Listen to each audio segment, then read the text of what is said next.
Hello, everyone, and welcome to today's webinar. I'm Luke Bevere. I'm a senior consultant at Mutual Ventures and the learning program lead for the Trailblazers program.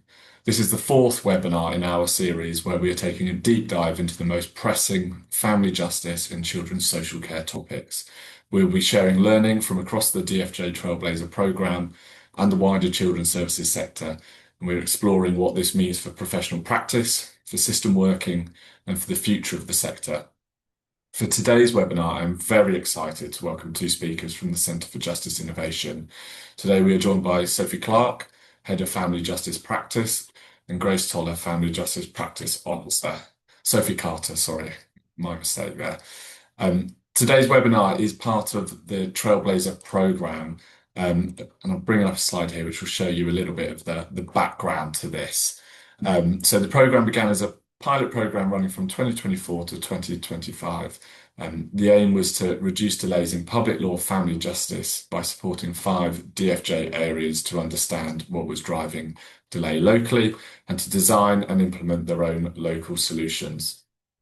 Alongside the pilot, we also ran a guided learning program which supported a wider group of DFJ areas to work through a similar process, drawing directly on learning from the Trailblazers.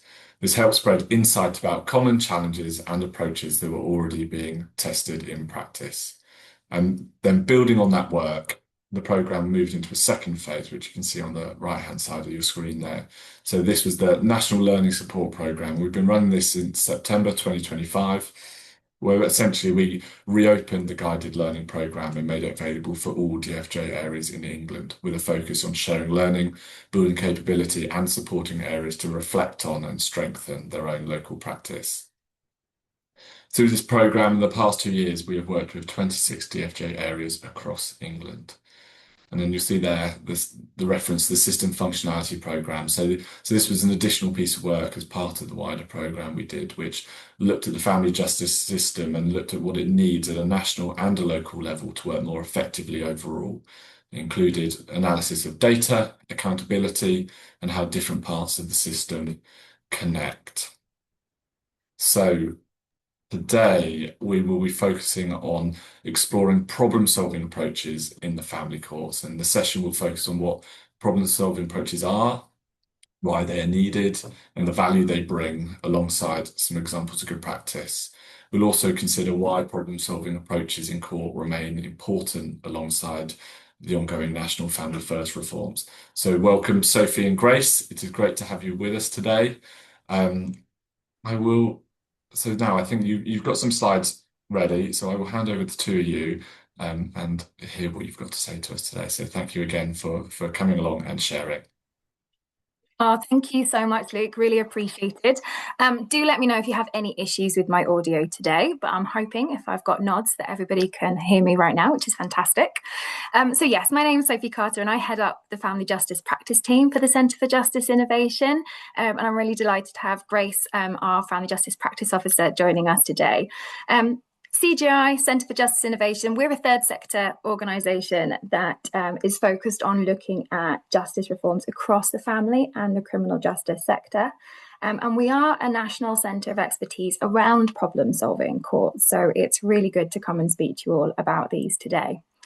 So when we're thinking about problem-solving courts in the family justice system, we're really thinking about establishing a way of working and delivering a way of working that is aiming to address all of those underlying difficulties that bring families repeatedly into court, repeatedly into contact with our social care system. So we're thinking of substance use, domestic abuse, mental health, offending, deprivation, poverty, all the things that our families talk to us about. So we're looking at addressing all of these whilst also ensuring that that family justice, that court process is as effective, as accessible, as humane, and as sustainable as possible. Now, we aren't saying that that work isn't taking place before court to address all of these issues. We absolutely know it is. And the majority of the time, families are really well known to services and support, and a lot of practice has been taking place. But what we are recognising is that court is still able to be an effective intervention.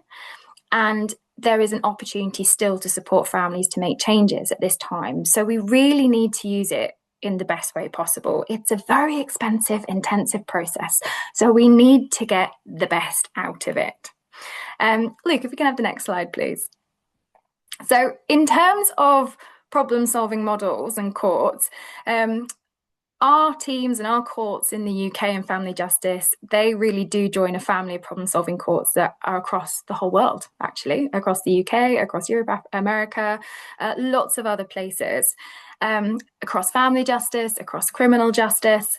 And one of the key things to share, though, is that it doesn't matter where these courts are based or what justice system they are kind of working through or with. There are some really key principles that underpin all of them. And I'm just going to touch on these, but I know Grace is going to talk a little bit more detail around the courts that we've got a little bit later on. So the first kind of key thing to say is that the court becomes an agent of change. So what we are doing is really using that court model and that court structure to be able to encourage families to make those changes rather than to become an actual barrier to be able to be part of the process in the first place. And a part of that is also then around adjusting the role of the judge. So the judge is there to motivate and to empower. Again, not something that is considered a barrier. The models are always underpinned by trauma-responsive, trauma-informed practice and awareness, and they are always underpinned by the principles of procedural fairness as well. So we know that families, if they feel that they've had a fair opportunity, are much more likely to be able to be part of a process, to be able to understand the process, and to actually work with and agree with the outcome of the process, even if it isn't actually what they wanted to start off with. They always involve a multidisciplinary team or network around them that's very much bringing knowledge, expertise, and recognizing the multiple factors that come together when families are working with us.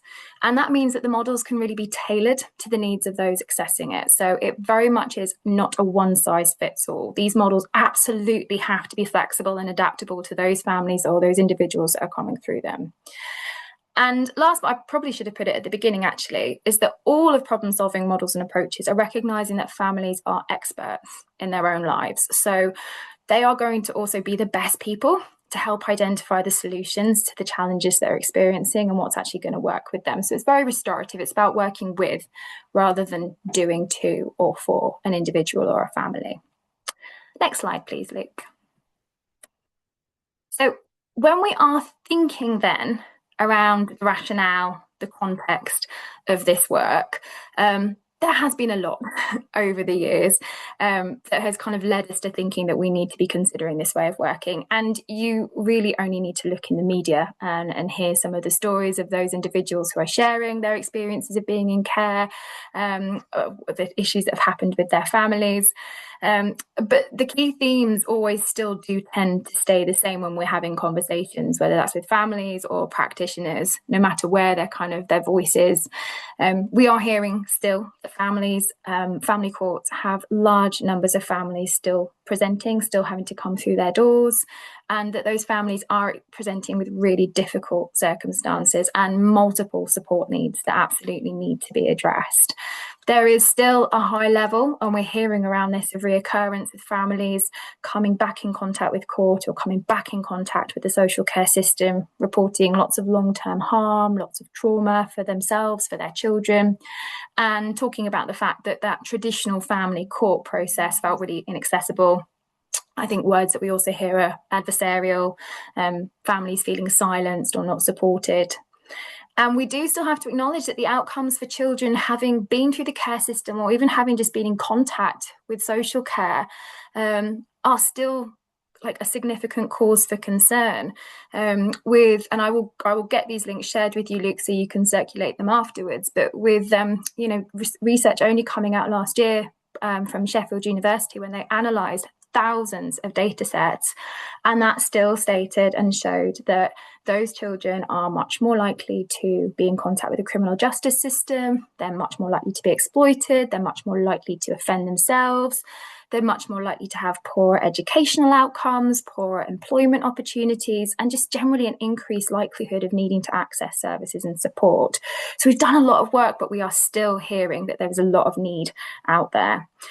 And learning that we take from serious case reviews as well, flags up the need for coordinated, long-term whole family approaches. And the recent very, very sad, heartbreaking case in the review into the death of baby Victoria Martin had shared that we really need to think about safeguarding children in the context of their families, recognizing we've got to support parents to safeguard the needs of future children. It talked about that destructive cycle within the report. So we know that this rationale and this the need for this support is still very, very strong. And I think this is where problem-solving approaches become really attractive, because they're seeking to directly respond to these challenges. They're focusing on engagement, they're focusing on understanding and change, rather than that traditional role of just adjudication in the court arena. And as the problem-solving models within the UK have been embedded through the Family Drug and Alcohol Courts, these have continued to be reviewed and evaluated. So there's continued to be a growing basis of evidence on how these can really support and affect change across a whole system. So Grace, I'm going to hand over to you to think of some of these in a little bit more detail for us. Thanks, Sophie. We're okay to move on to the next slide, please, Luke. Great. I'm going to look a bit at what sets problem-solving courts apart from what we see in more traditional proceedings, and look at the actual features that you might see in part of a family problem-solving court. The table on the slide outlines some of the core differences between standard proceedings in family court and that problem-solving approach that Sophie's talked about. The first, and in some ways the sort of most important one, is the overall purpose of the proceedings, which in a problem-solving court is not just to make a final decision, it's also to address the root of the issue that has brought a family to court in the first place. So the intention is not only to get the best outcome for a family in those proceedings, but also to do that work that will stop them having to come back again in the future. And that leads on to the role of the judge, which is very different in problem-solving court. First of all, because there will be that judicial continuity. So a family will have the same judge throughout proceedings, who is really there to act as a motivator and to hold families and professionals to account throughout proceedings. And they'll do all of that with a trauma-informed approach. The judge also takes a real lead in setting the tone of the culture in proceedings, the work done in and out of court, and also how hearings are used. A problem-solving approach means that practice is not adversarial. It's not about arguing with each other about minor details in front of children and families, and nor should it be so formal or so technical or full of jargon that it isolates families from the issues being dealt with in proceedings. What's really important is that the process is clear, it's transparent, and that court appearances are used as an opportunity to track the progress that a family's made, or for different services to problem solve together as a team. Really, the most important thing is that parents and families' experiences are at the heart of the process, and that they have a real voice in proceedings, and also feel that they have a voice, and that that is listened to. They need to know, and professionals need to know, that they are as much a part of the problem-solving approach as everyone, including the professionals. Can we move on to the next slide, please? Thank you. In terms of what we really want to get to and what these courts can achieve, yes, it is better outcomes for children and families, but also improved experiences of those children and families in proceedings, improving the relationships that they have with professionals and services, because those will really go on to last far beyond proceedings and help them to continue the work they've started to do if they feel they can continue to go back to services again and again when they need to, and trust the recommendations that professionals are making to them. Success in these proceedings is not just defined by what the decision is made in court, but also the extent to which the underlying issues have been addressed. And also, like I said, whether a family feels that they've been treated fairly and listened to. Sophie touched on what some of these are already. The underlying issues we're talking about can be a range of things. It can be substance use, relationship issues, mental health, domestic abuse, and also practical barriers like housing or financial barriers. And many of the families coming into court will be dealing with these. But to truly achieve the kind of change we're looking for, these courts are also having to address a parent's trauma or a family's trauma that has led to those issues being part of their life in the first place. And that can be really complicated work. But ultimately, all of that will result in safer and more sustainable outcomes for children, because all the risks that we associate with harm will have been really thoroughly examined and addressed during that process. And also because parents have been part of the process, and so they're empowered to make the right changes and carry them on well after proceedings have concluded. Can we move to the next slide, please? Great. We'll just look at what the courts actually are that we're talking about. There are two examples of problem-solving courts in the family system in the UK. The first is a family drug and alcohol court, or FDACS. And that is the most researched and well-evidenced problem-solving court that we have in the UK. It's an alternative model for care proceedings, which is problem-solving, of course, and also trauma-informed and multidisciplinary. At the moment, we have 13 FDACs around the UK, and there's also two what they call family problem-solving courts, which follow the same model as an FDAC, and they're there to achieve the same outcomes. FDACs are set up locally or regionally to address local and regional needs and work with existing local services. So for that reason, they don't all look the same, and they will have different commissioning setups and structures. However, I would say that there are some key elements that all FDACs have that make them an FDAC. The first is, I think, what many people consider to be the flagship feature of FDAC, which is the non-lawyer reviews, or NLRs. These are fortnightly meetings that occur between a parent and a judge, and without lawyers present. Crucially, and I think this is something that some professionals can get alarmed at when they first hear it, but crucially, these are not hearings and they are not evidence gathering. They are really an opportunity for a judge and a parent to review progress that has been made over the last 2 weeks, to celebrate a success that a parent has had, to iron out difficulties, and to speak to colleagues from the local authority or from CAFCAS or from the FDAC team about what's going well and what work is still to be done. They're also an important opportunity for the judge and the parent to get to know each other and do that relationship work, which will ultimately allow a parent to thrive in these proceedings. And that also leads on to the key feature, well, another key feature, which is the judicial continuity, which of course those NLRs wouldn't be nearly as effective if they weren't seeing the same judge every time they go in. They have the same judge all the way through, and a parent learns to trust and get to know that judge. And that ultimately is how a parent will feel comfortable with the decision that their judge makes at the end of proceedings, because they know that it is made by someone who really knows them, understands their circumstances. And that's also one of the reasons that we don't have anywhere near as many contested hearings in FDAC as you do in standard proceedings. The next point, or sort of key pillar of FDAC, is the specialist team. An FDAC team is set up so that most of the issues that a parent is bringing to court can be met within the team. That's one of the reasons why we see far fewer need for experts in FDAC proceedings. But also what's a good thing about it is that holistic approach means that a parent will not have to go to one place to look at parenting skills, one place to deal with their substance use, another to have conversations about domestic abuse. Rather, the team are working together and will understand all of what is going on for a parent, and most importantly, how all of those different issues intersect with each other. Finally, and I think maybe perhaps most importantly, all of that work is underpinned by psychological formulation and dynamic assessment. The dynamic assessment means that rather than a traditional social work assessment where the court sees a particular snapshot of how a parent was presenting at a particular time, a parent is assessed by the whole team regularly. And then that assessment is tested and pushed with particular interventions that the team come to together.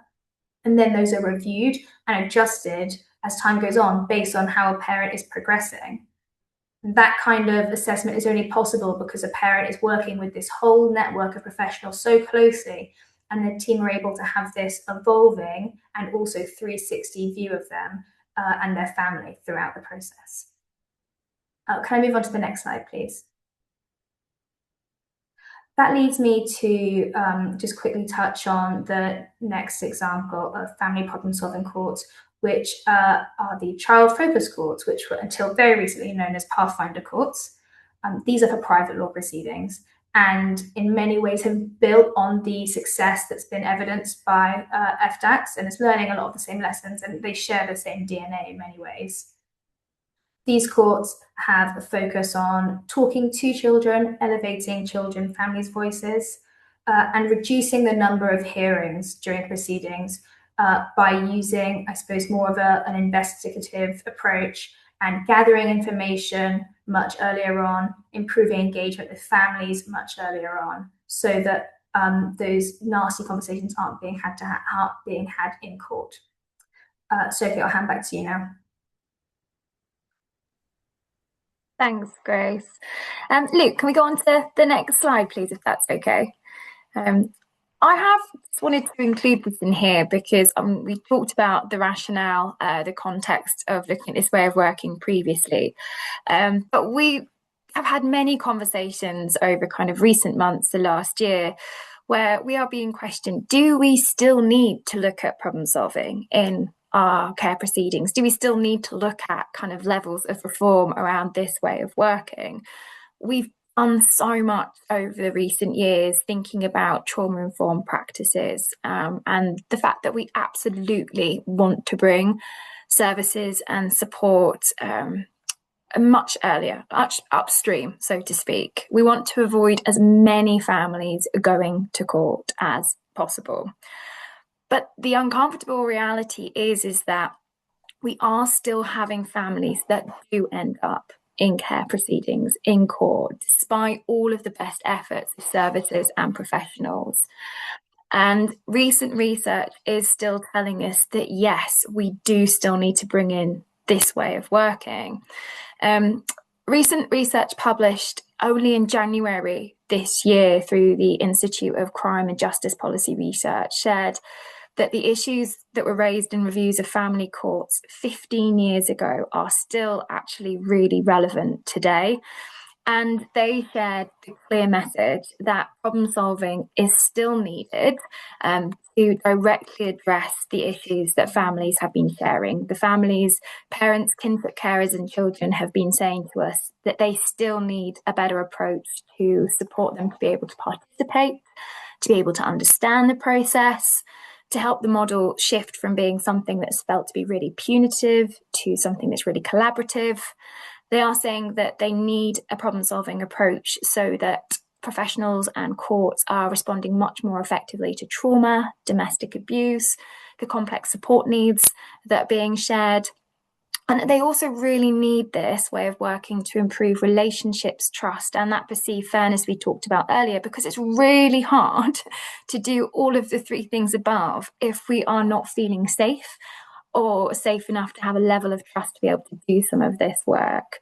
And also for me as well, really important, it's saying that they feel they need this way of working to actually feel like the young people, the children and kinship carers are able to be better included and to be part of the process, which we then also know can be really important in terms of sustainability, in terms of outcomes and progress and understanding kind of family relationships and children understanding their history much later on down the line. The research also did highlight they absolutely recognise that accessibility and funding for this way of working can remain very much like a postcode lottery. Last slide from us, please, Luke, if that's okay. And we wanted to include this as well, because this is a few quotes that have been taken from a piece of work that we did to support Mutual Ventures and the Trailblazers work, where we at CGI were speaking directly with families who've had experiences of care proceedings, whether they had their children returned home or not, or whether they'd been through a problem-solving approach or not. And this was actually, Grace, you and I completed this in January. So again, very, very recent conversations. And families are still telling us that actually, regardless of the outcome of proceedings, there is a lot of work that we still need to do. They were still feeling really judged, really traumatized, isolated. They were talking about misconceptions, not feeling heard, silence. So all things that are kind of echoed through other conversations. And the bit that really stood out for me as well is that families talk to us actually with quite a lot of empathy and compassion for professionals in the system, because they were saying they recognise that they still feel like the court system and the family justice process is a system that is failing, so that everybody's really struggling with it. So they were really keen that we were open to look at a different way of working. So that is our overview for today. But I appreciate that's quite a snapshot, Luke. Yes. So feel free to quiz us and grill us if there's anything else that you think we've missed. No, that's great. That's really helpful. Such good insight, and especially helpful to see the kind of that kind of evidence base of kind of why it's needed and what's happening and what the impact is. And I think there certainly will be a lot that people here listening today will be able to take away from that. I did put this in the chat earlier, but for those watching and those with us today, you will have plenty of time to ask Grace and Sophie any questions you have, and can hear them give an answer to whatever the kind of burning questions are that you may have. But I do have several to kind of kick us off. So Sophie and Grace, not sure which one of you will be best placed for this, but you can probably both have a stab at it. But first of all, if I wanted to get started with problem-solving approaches, where would I begin? If I were someone in a local authority or in a local family justice system somewhere in England, what would be the first things that I need to think about with it? I'll give it a go, and then Grace, you can jump in if I've missed anything major or specific. I guess one of the things I would say is that if people were really feeling like this is something they're interested in, but they don't know where to start, come and have a chat with us. We'd be more than happy to talk through what the potential opportunities would be for that particular area or those particular partnerships, because there are a lot of things that we would say you do need to consider or you need to think about. Every area is different, as Grace has alluded to earlier. So it is thinking about what your local infrastructure is, what your local service provision is, and thinking about actually what are you trying to achieve with this problem-solving approach as well, because there clearly are benefits for the families, but there are absolutely benefits for practitioners and the wider community services and network around it. I think for me, it's really important that it doesn't become like a tick box exercise, that this is something that people feel like they just add in as a process. And it's like, we've achieved this, we've done this. That doesn't tend to have the best outcomes. It's really important to think about what the practice principles are, what the values are that very much underpin it. And therefore, thinking about the system and structure and how that's going to work around it can also be really, really helpful. You can think about having a shared commitment or vision across the sector, rather than it just being one area that is recognizing the value of this. And then it's also thinking about how you can implement the supervision and support for practitioners around this way of working as well, and actually how the whole system starts to come together. So yes, there's lots of things that we can kind of recommend or kind of think about going forward that would support sustainability as well. And that can include things very much around training, practice development plans, what your local workforce pressures potentially are as well. Because although this is very much supports that, we do recognise for some areas it's a change, and change can be frightening and can be difficult. So thinking about what extra pressures that might add into. Grace, what have I missed? Something that I just add, I suppose, if people are thinking about maybe sort of tweaks that they can make to what's practice occurring in their area, is working with judicial colleagues who are in a really good position to implement some of those changes, because judges really have the ability to dictate the tone of their courtroom in all cases, not just in what we already call problem-solving courts. And certainly some of the judges that are FDAC judges that we work with will say that they take a lot of that practice to their other cases when they're not sitting in FDAC all the time. And that can be things that are as simple as asking parents to come right to the front, speaking straight to them, not to their advocates, using their motivational interviewing skills, how you work with the other professionals in the room to try and find solutions to what a parent's dealing with. And also, if you are looking to make a bigger change and implement, for example, a new team like the ones we've discussed, judicial colleagues are often in a really good position to fly that flag to other teams and other departments. And they're also usually very keen to do so because they see so many of these families coming in again and again and again, and are really aware of what the limitations of a non-problem solving approach. Yeah, I was just, as you were saying that, Grace, I was thinking it is also really helpful to learn from others and learn from others' experiences. So if you've got areas where they have applied this approach, they're always open to have visits or to talk about that practice. Because like you were saying, sometimes it is that staggered and stepped approach to be able to implement some of these ways of working, because we know that there's a lot of support to think about how on people's day-to-day, just in terms of language, like you were mentioning earlier, how documents can be accessible, how we can be open and transparent in practice is something that can be picked up quite quickly. Thank you both. That's really helpful. And sort of within one of your answers there, Sophie, you kind of made the point, and I know you've already talked a little bit about the benefits. You talked about that in the presentation, but then you touched on the kind of almost the wider benefits of like the impact on workforce. And I don't know whether it'd be helpful to expand upon that a bit more in terms of what the wider benefits of this way of working are. Oh, absolutely. And there's lots, because we often hear about the ripple effect of problem solving in FDAC courts, not only across local authorities, the family justice system, but across the wider community partners as well. So when we are working with professionals who are within an FDAC or problem solving team, they will often talk to us about the fact that this is the way of working that they'd come into a profession to be able to do. It really supports a way of working with families that can build that trust, that relationship, which means that you are able to have some of those very difficult conversations and address some of those challenges. So they are seeing increased amounts of engagement, increased ability to actually do pieces of work that they've always wanted to do, and to really then be able to focus on the specific needs of the children rather than a focus they often talk to us about on firefighting and crisis management. One of the other ones as well that we hear a lot of is how professionals really value the change in the approach in court. We do hear professionals themselves saying that court is extremely traumatizing for them. They don't want to be part on it. They don't want to be cross-examined in the stand. They feel really undermined. But actually, this way of working is very much a collaborative approach for professionals too. They are feeling like everyone is being able to make a much more fully informed decision. They've got a good understanding of what's going on. Everyone is seen as working together, so it isn't setting people up against each other.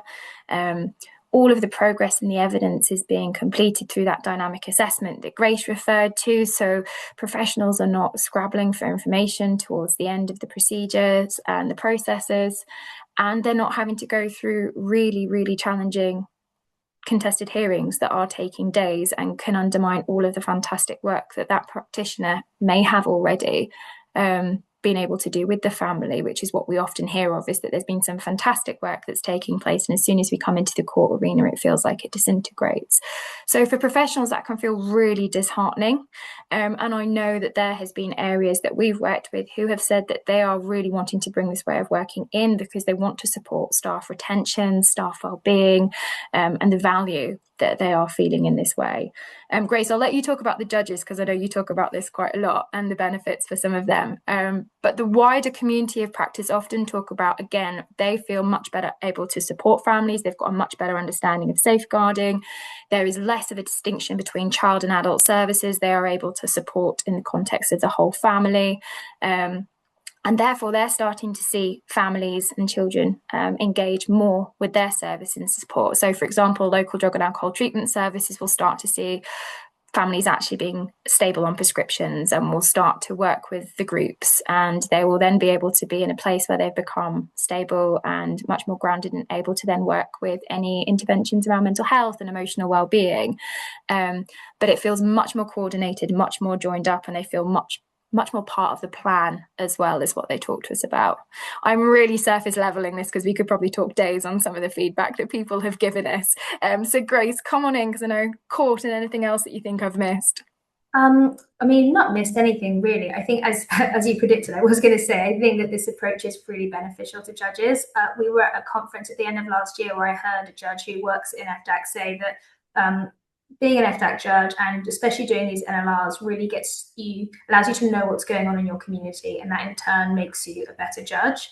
And so I know that judges who work in this way are able to feel much more confident in the decisions that they're making, because they really feel like they're seeing a family and exactly what is right for a family and what the risks really are. And also it does a lot for judges' well-being, because typically judges see a lot of quite challenging evidence all the time and just have to go away and sit with it. And while they don't have, I suppose, what we would call traditional supervision in problem-solving courts, they do work quite closely with the other teams, and they're able to share the kind of emotional burden of taking on these cases of families who have faced real difficulty, and they're not totally alone, albeit they are still the decision maker, but they're not alone in the experience of working so closely with these families. And I think that that gets to the heart of one of the best things about this approach, is that the interests of professionals and families are aligned. And we talk all the time about social work turnover, how many different social workers a family will have while they're going through proceedings. But because the members of these other teams are looked after so much better, their well-being is sort of able to be managed better because of the way of working, they don't have the same kind of turnover. And so their well-being is in a better place, and that in turn serves families better because they're not experiencing the same kind of turnover. So it really is better for professionals in the same way that it is better for families. That's a really helpful point, and again, just so informative to understand the kind of wide benefits, as you've been saying. And I think kind of what I'm hearing today, and kind of all the work that we've done beforehand on this, is really clear that there is this significant mindset and practice shift that's needed for all the professionals involved. Okay, yeah, I wonder if you could talk a little bit more about that, and what you see, that how that works in terms of that mindset and practice shift, and what professionals need to do to kind of make this work well. Grace, do you want to start with this one? Because I know you've been talking to quite a lot of areas and teams recently, generally, and then we'll tag team it the other way around.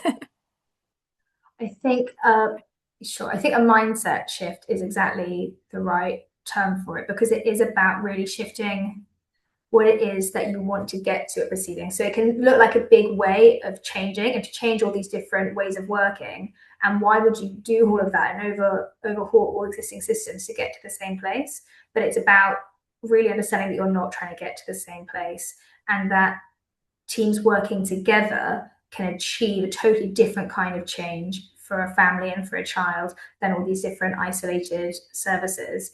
And making that additional investment of time and capacity to think, why is it that a family is here? Why are they at court? What are the, for example, 4, 5, 6 different reasons that they're there, and how do they intersect with each other? How does, one mother's relationship with whoever impact her substance use, and then in turn her parenting? And what is the thread that weaves that all together? Once I think you realize that really what you're trying to achieve is different, all the system design around it does kind of fall into place, in my opinion.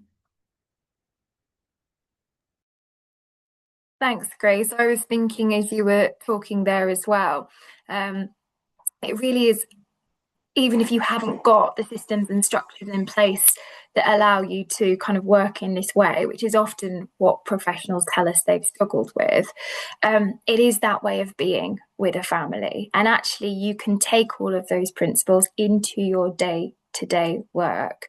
And we can think about, when we were talking with families, we were asking them what would we want the outcome of care proceedings to be? What were we wanting to achieve? And of course, all of the families had said, we'd love to be able to have our children returned home. But they also turned around and said, but if that's not possible, we want it to feel like we can share and have a conversation. We want to understand what's happening within family time. We want to have a tailored approach around letterbox contact. If our children are coming home, we want to be able to have a supportive reunification plan, because we want this to work and be the best for our children and to be the safest for our children.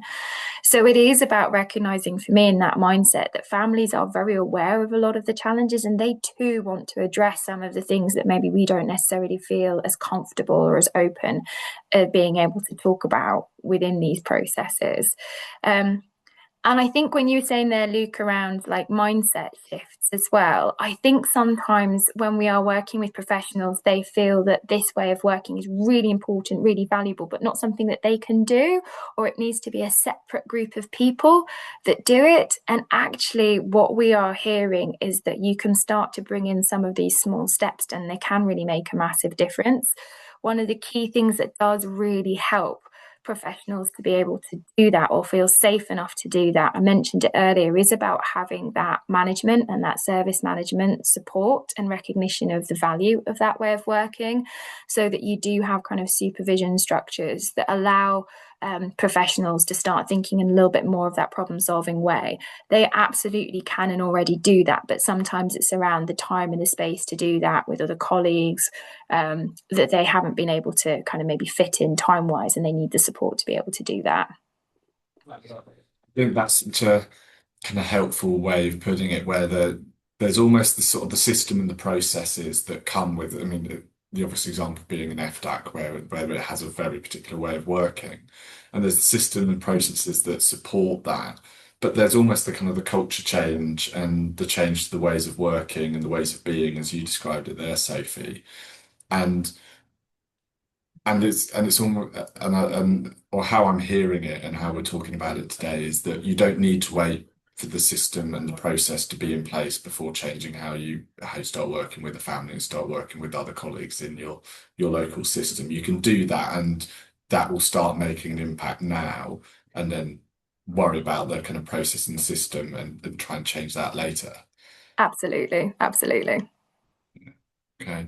Well, I will remind our audience today as well, just to continue to put questions into the Q&A box, because we will get to those. We'll have time for that coming up. But another one from me, just while we're on a bit of a roll, because I did want to get on to multidisciplinary teams, because you've mentioned that and talked about that as a kind of a core feature.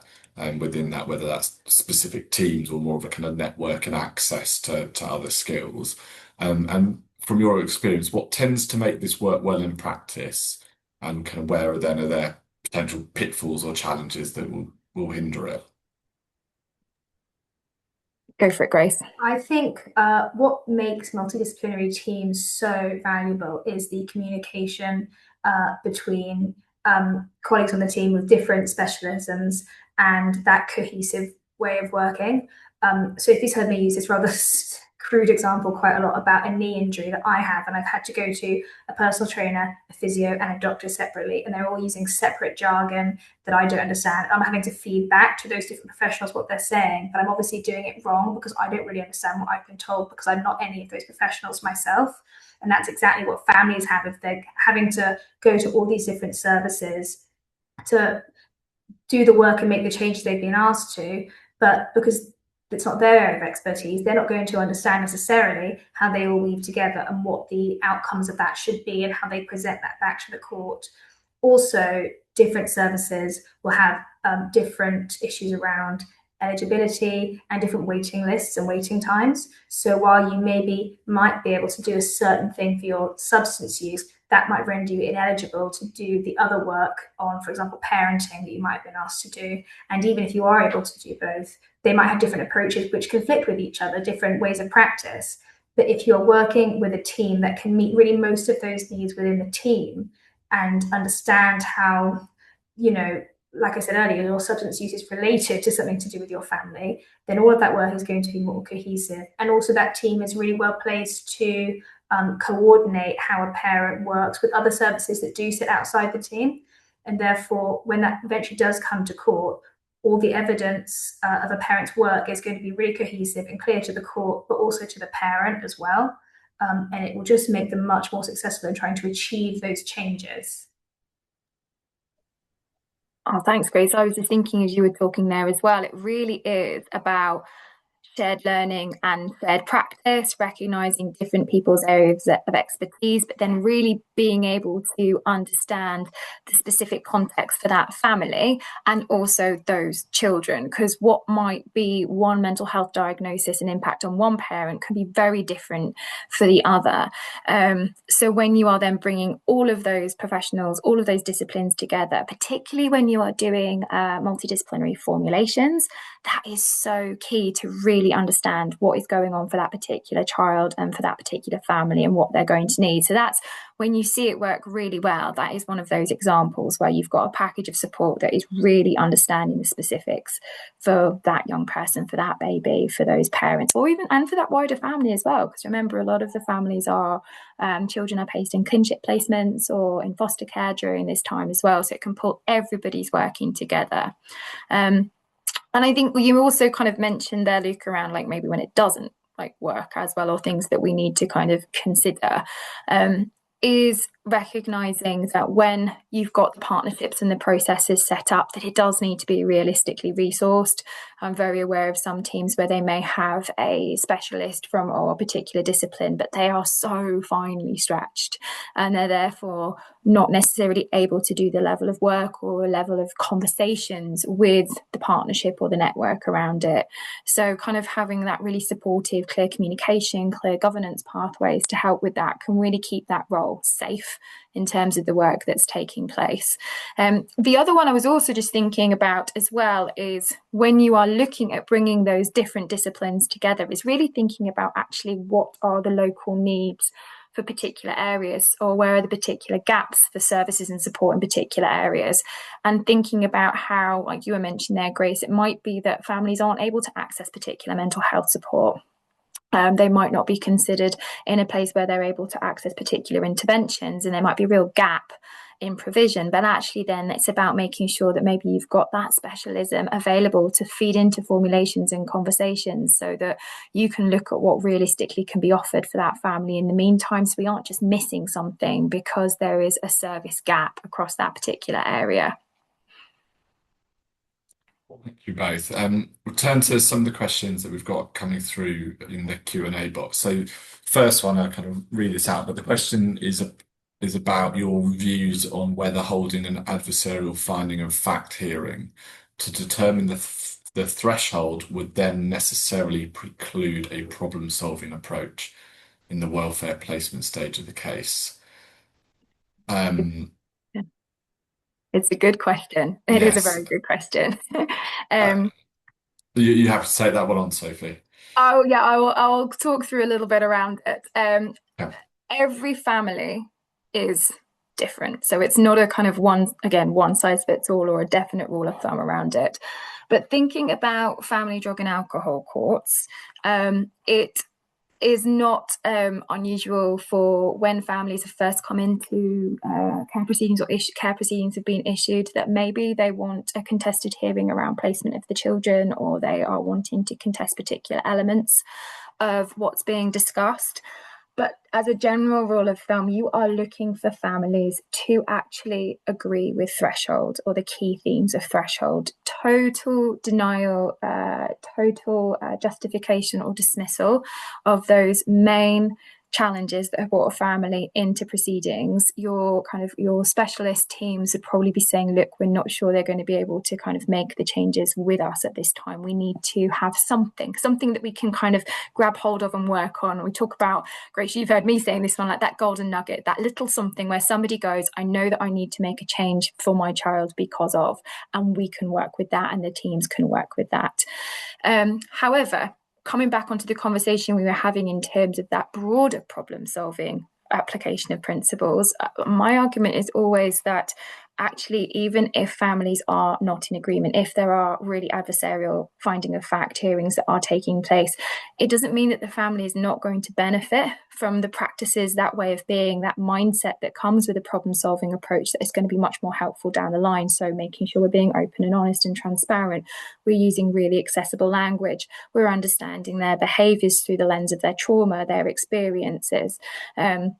All of the things that we've talked about in terms of those principles and procedural fairness, families are still going to really benefit from that way of working.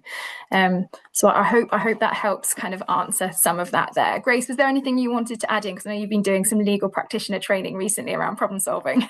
Not necessarily to add in, but I think to build on the last thing that you said is that there's still, exactly like you say, there's still so much room if you're not going to go down, an FDAC route to implement those trauma-informed problem-solving practices. And I suspect that if people do that with families who are not accepting, as you say, the key themes of threshold, having done that, you might get to a place where they are much more open to, I suppose, questioning themselves a little bit more and thinking, actually, what changes do I need to make, and do I have capacity to make that? So by really nailing that kind of problem solving practice, families will likely be more open to doing it themselves. Yeah.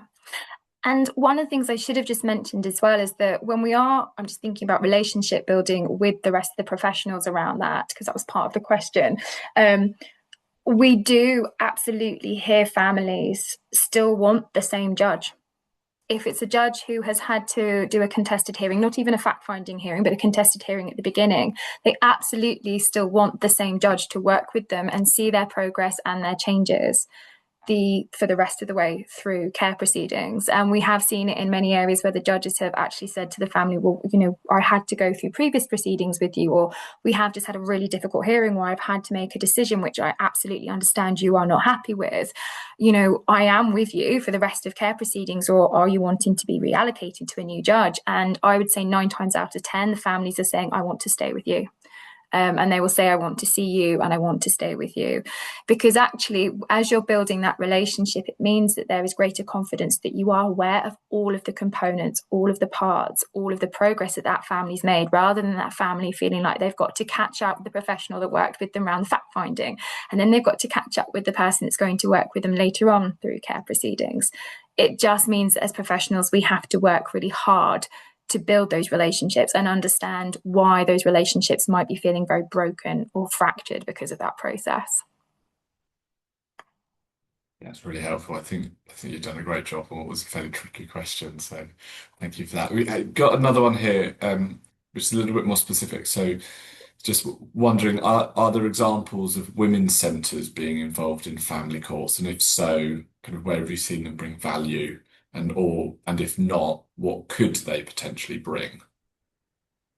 In terms of partnerships around problem-solving courts and women's centres, there is the really fantastic examples of the women's intensive supervision courts within criminal justice, where they are very much partnered with the women's centres in their particular areas. So I'll definitely kind of acknowledge Birmingham, Liverpool, Manchester, Bristol, and Newcastle areas as well. So that's got that partnership there. But within family justice, what you would want to see and you would hope to see is that your local, talking about family drug and alcohol court teams, that absolutely they are connected with the community services and support that they know families are involved with. And I think this is the same as bringing that problem-solving approach across all kind of areas of proceedings, where you are really recognising what is in place in the community that is going to work well for your particular parents, what's going to support them to be able to be engaged more effectively, where are they going to feel safest doing pieces of work. And also when care proceedings finishes, because let's be honest, in the grand scheme of life, it's a much smaller period of time. Families are still going to need support. Where can they still continue to access that support? And one area that I will just mention, and Grace, if you've got others that you've been working with recently, is that the Together Women's Project. up in Leeds with the Leeds FDEC team. They have done key work sessions there before. They will have options and access through group work opportunities. It's working with families or mums who are, it's particularly for women, for mums who have got a community order, who've obviously got challenges around offending behaviour. Those probation officers will be coming to your intervention planning meetings. So they very much should be part of that wider network supporting that parent, but also that family. So although there might not necessarily be a formal partnership, I would be saying absolutely where you have your women's centres, they should very much be part of the network around that family. Definitely. Thank you, Sophie. That's brilliant. And I'm aware of the time, so we're kind of very, very close to the end. I've probably got time for sort of one last little bit. So I wondered, Sophie, if in a couple of minutes, if where you could talk a little bit more about where you've seen the kind of the relationships change between the different services off the back of this, and kind of almost like what the kind of knock-on effects of that might be. Oh, absolutely. I'm also just mindful Grace has disappeared, but she's having camera Yes. issues. So she will be Okay. popping back on if needed, or we Fine. can still hear from her. So that's okay. The joys of technology. Yes.